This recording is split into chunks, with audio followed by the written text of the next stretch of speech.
ياسين والقرآن الحكيم إنك لمن المرسلين على صراط مستقيم تنزيل العزيز الرحيم لتنذر قوما ما أنذر آباؤهم فهم غافلون لقد حق القول على أكثرهم فهم لا يؤمنون إنا جعلنا في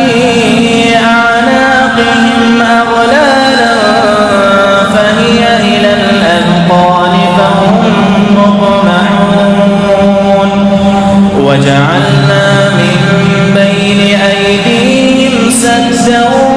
ومن خلفهم سدا فأغشيناهم فهم لا يبصرون وسواء عليهم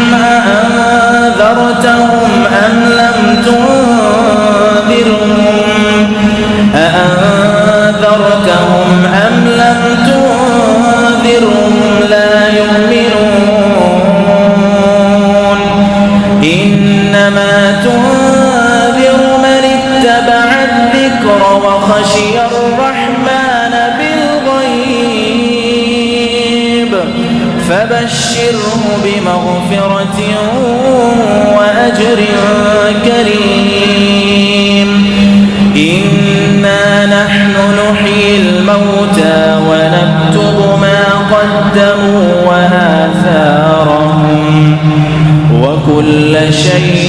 أحصيناه في إمام مبين صدق الرحمن علم القرآن خلق الإنسان علمه البيان الشمس والقمر بحسبان والنجم والشجر يسجدان والسماء رفعها ووضع الميزان ألا تطغوا في الميزان وأقيموا الوزن بالقسط ولا تخسروا الميزان والأرض وضعها للأنام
يخرج منهما اللؤلؤ والمرجان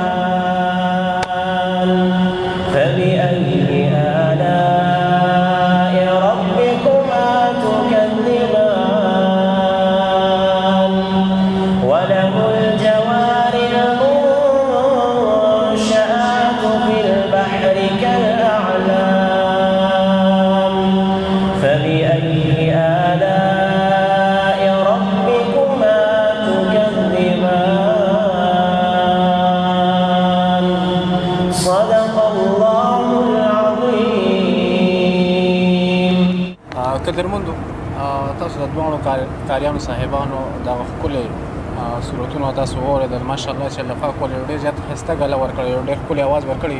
زما په سیمه چې کله دغه شاه زلمي روټو کېږي او د ده اواز دونه ښکلی شي نو هغه لاړ شي ګیتار راولي هغه رباب راولي هغه څیزونه شروع کړي چې هغه زما کلتور نه دی هغه زما دین نه دی هغه زما مذهب نه دی هغه هلته ګانا بجانه شروع کړي هغه په هغې باندې پیسې ګټل شروع کړي کیونکې الله پاک ول اواز دونه ښکلی ورکړی وي چې د هغه اواز خرڅېږي نو الله پاک دوی دواړو له دونه ښکلی اواز ورکړی چې د دوی د اواز انسان متوشه کوي کله چې دوی سبق وایي خو دوی د دین لار اختیار کړې ده دوی د مذهب لار اختیار کړې ده چې زما نه خو بل بچی چې دی هغه متاثر شي او هغه د دین لارې ته لاړ شي هغه زما هغه لارې ته لاړ شي کوم چې د هغه جان په حیث ته کېږي دا جهان هم هغه جهان هم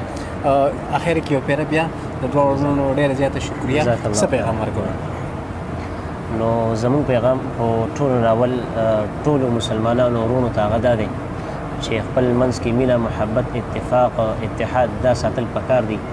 ځکه الله فرمایي په قرآن کې انما المؤمنون اخوة فاصلحوا بین اخویکم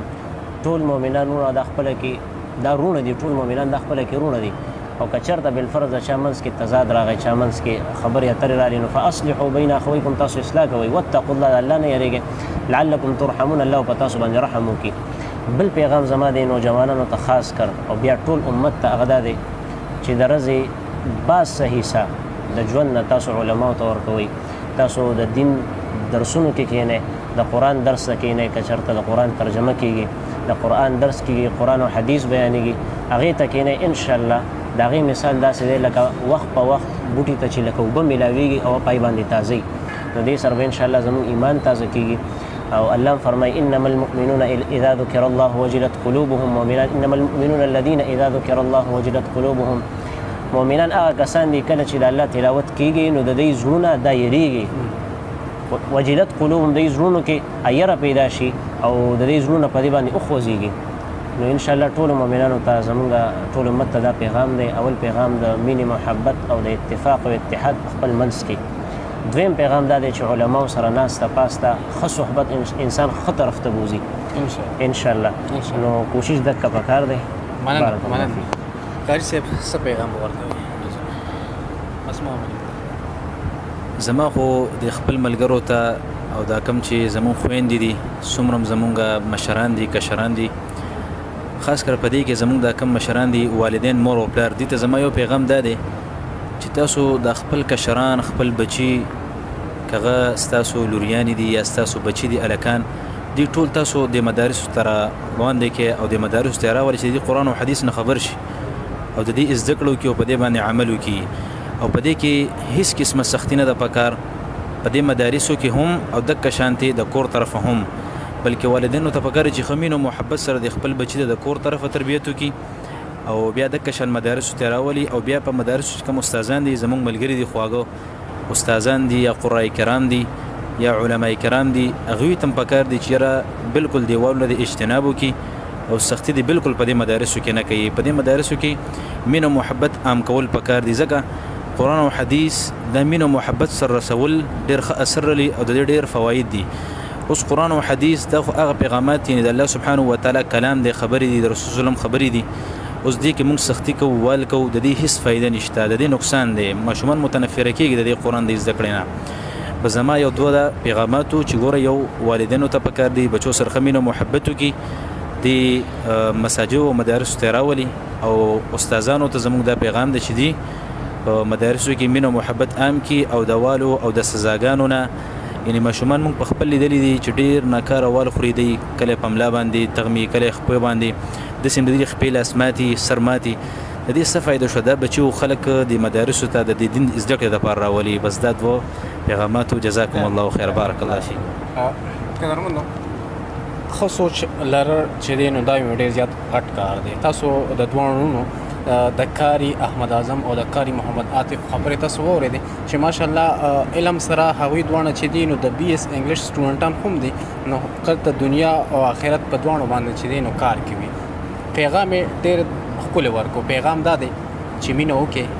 مینه خوښه کړې او مینه خپره کړې. په دغه پیغام سره خپل رول ایا شجر له ورکړي اجازت چې چېرته مو سیخات باید ننګیالي اوسئ، د خپل ځان د خپل چاپېریال او د داسې کاریانو صاحبانو ډېر زیات قدر وکړئ. والسلام.